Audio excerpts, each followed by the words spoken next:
How long has it been? Memory can be such a fickle thing. The exact time and place steadily becoming irrelevant in the face of what was truly worth remembering. A kinship. A comrade. A friend. Remembering them becomes much easier when a millennia of hate and violence is pushed away. And there he is, as clear as day, standing by my side, a warm smile upon his face and staff in hand. His silver robes shined in the sunlight as the fabrics adorning his suit would flow upon the wind. My friend was aged, carrying the weight of an entire century with grace. If I knew he would live longer, I'd have called him brother.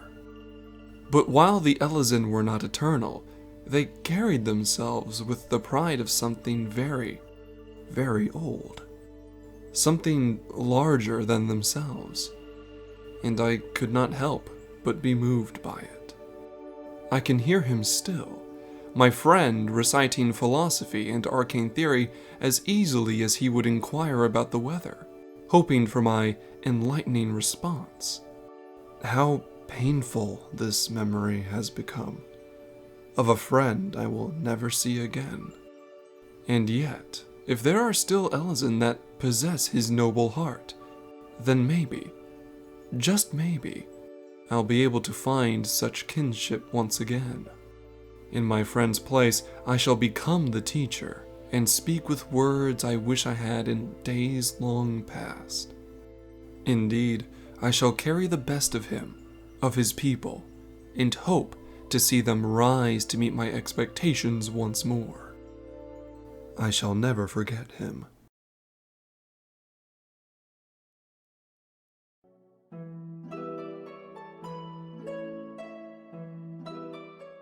Good day, everyone.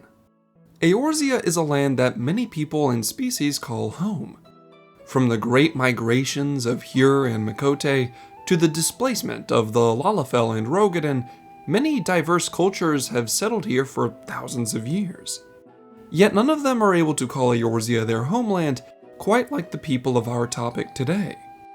Gather round, my friends, for we shall be discussing a people that have called Eorzea home for as long as history can remember. Today, we'll be discussing what it means to be an Elezen. Historically, the Elezen are considered to be the first race in Eorzea to actually settle, tame, and coexist amongst the land's aether-rich territory and creatures. This is a fact that the Elezen themselves proclaim, as the tales of their heritage, if true, date back as far as the first astral era. With no records actually contradicting this, they are considered to be one of the few races that are the original Eorzeans, having called this land their ancestral home for as long as we can remember. They pride themselves on this fact, some going as far as saying that the gods themselves chose the Elezen to settle Eorzea. In those age-old times, they did just that. They settled, built, and established a culture for themselves time and again, seeing Eorzea as their birthright. But as we know, peace is ever fickle, and the arrival of Hyur in any given age always saw both races pulled into bloody conflict. For example, in the early years of the Sixth Astral Era, the Hyur arrived in such vast numbers that the Elezen were driven out of their original provinces and forced to resettle outside of central Eorzea.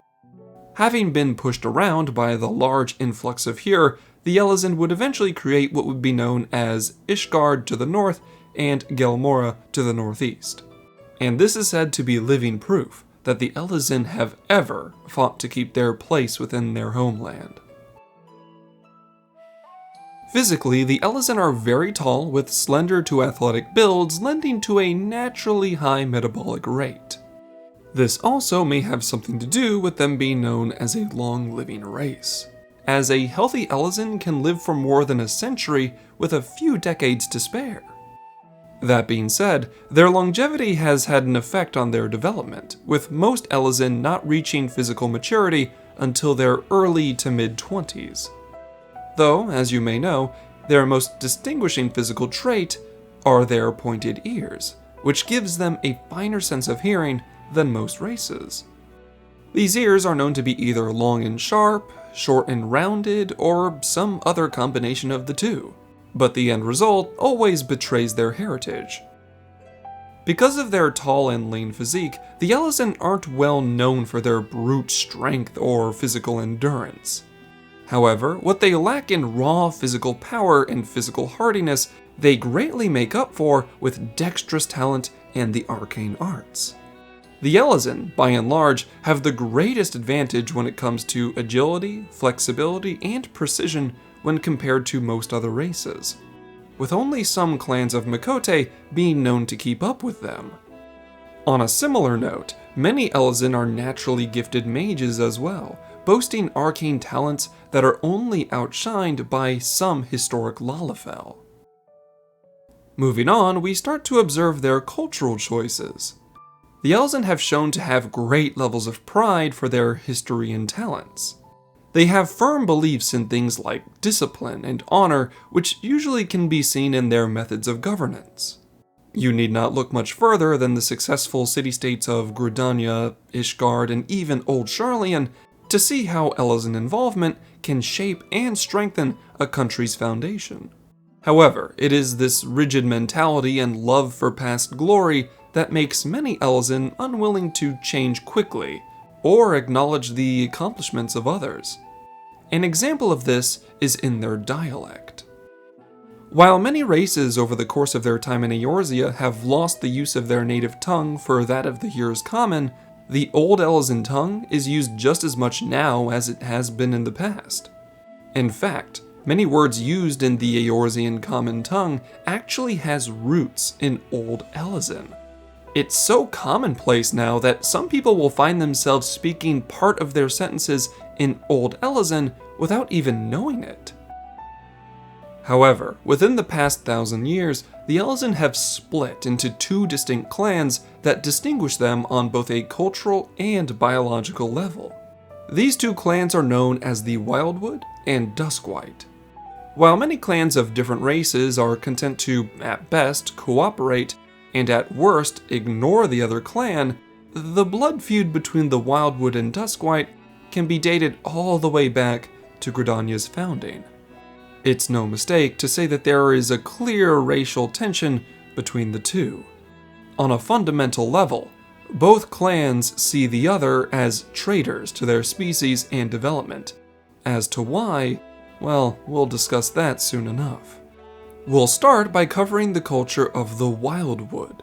The Wildwood are the most common form of Elezen by and large, and are often what people think of when discussing the species. Wildwood has become a sort of catch-all for any Elezen that isn't a Dusk White, even if they weren't born in the Black Shroud. That being said, most modern Elezen are descendants of those displaced by the huge migrations of Hyur in the early 6th Astral Era. They left central Eorzea and eventually found themselves traveling north. The first group marched into northern Kurthus, and later on, another group would settle within the Black Shroud. Despite their cultural differences, the Elezen that eventually created Gridania and Ishgard would almost always be on good terms with one another. The typical naming conventions of the Wildwood are mostly rooted in their original tongue. Male names are typically more lengthy, with syllables at the end, allowing it to roll off the tongue like poetry. Likewise, female names are shorter but end with diminutives that make more of a pure and recognizable tone. This makes some female names sound like the note of a song. These naming traits were likely created very early in their development. And another thing they created during those early days was their own form of archery. This was likely due in large part to the fact that Wildwood Elezen had and still have very keen eyes, and are able to make pinpoint shots at a long distance with ease. However, it was their mastery of the bow which inevitably led to the development and use of many stringed instruments. With music came song and poetry, and from the arts came cultural refinement. This is the root of Elezen culture that still persists to this day. It's a love of form-matching function that can be observed in both Elezen attire as well as architecture. This means that art and style have been part of their culture since the early days, which is why Elezen fashion is usually quite popular with the other races. Moving on, we have the Dusk White, who are quite notorious. When the Elezen eventually settled in the forests known as the Black Shroud, they didn't form Gridania at first. Instead, they created a subterranean city known as the Great Civilization of Gelmora. For a time, the Elezen of Gelmora lived rather comfortably in their underground caves, but eventually, a pact was made with the elementals, and as a result, Gridania was founded. For the Elezen of Gelmora, there were debates on whether they should continue improving their underground city or move on to the surface. No matter how many times it was argued, not all the Elezen agreed with the idea of Gridania. Not only did some of the Elezen outright resent the elementals, but they also felt that abandoning Gelmora was tantamount to treason. This caused the Elezen to effectively break into two factions, with one moving to the surface, forming Gridania, and the other remaining down below, within Gelmora. Centuries would pass, and eventually the subterranean Elezen that stayed behind would eventually become the Dusk White we know today, with many of them still having a stigma against the surface. Said stigma has gotten so bad that some Dusk White have taken to banditry, using secret underground tunnels to ambush and even murder trade caravans on their way to Gridania. This has caused many Gridanians to look at the Dusk White with suspicion, as many have done more harm than good. Over time, some Dusk Whites have willingly broke away from their underground heritage, joining their cousins within Gridania. But with so much bad blood, a close eye is usually kept on them regardless. Visually, the Dusk White are easily identifiable, as their skin has changed to a darker and almost otherworldly hue due to the lack of direct sunlight. Because of this, they also lost the refined eyesight of their Wildwood cousins, but gained a sense of auditory control superior to any race in the world. The Dusk White can hear and understand the location, type, and source of almost any sound with uncanny clarity. This auditory talent is even more remarkable when one discovers that things like echoes and reverberations don't fool a Dusk White in the slightest. The naming conventions of the Dusk White are effectively the same as the Wildwood, since their shared cultural history is much older than the creation of the Dusk White themselves. Though out of pride, they will say that their names are completely different. However, a part of their culture that does separate them from their surface-dwelling cousins is their mastery of stone shaping and spellcraft. Artistic columns, elegant walls, and refined pottery decorate their caves. Not only that, but said caves are carved with runes and magical symbols that keep monsters and elementals from daring to intrude. The Dusk White's extensive use and creation of magic over physical training has made them into extremely potent mages. Because of this, their mastery of earth and stone shaping has made Dusk White urns, pots, and pomanders into priceless pieces of art to other cultures. However, most Dusk White living within Gelmora never know just how popular their works have become. Now that you have a basic understanding of the Elezen and their history, you can tell that despite their cultural differences, the Wildwood and Dusk White have ever been a part of the same proud race. They value their deeds and accomplishments and cast down those who would slander them. They may go about it differently, but all Elezen celebrate their defining features and revel in their rich heritage. This sense of superiority can make them blunt and unbearable at times, but you can often trust them to be honest with you because of it. And let's be frank, in a world as turbulent as this, a wizened and truthful companion is often just what you need. So, until we meet again, Be mindful around the keen eyes and ears of the Elezen. And stay safe, my friends. Thank you all for watching to the end. If you enjoyed this video, why not subscribe and share this with your fellow adventurers?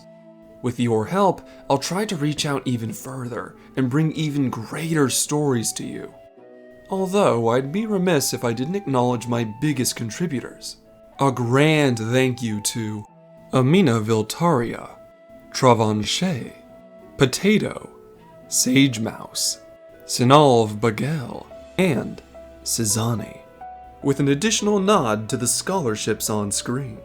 Links to things like my Twitter and that of my channel artist Caddy can be found in the description. Thank you all for your viewership as well as your support, and I hope all of you have a wonderful day. Class dismissed.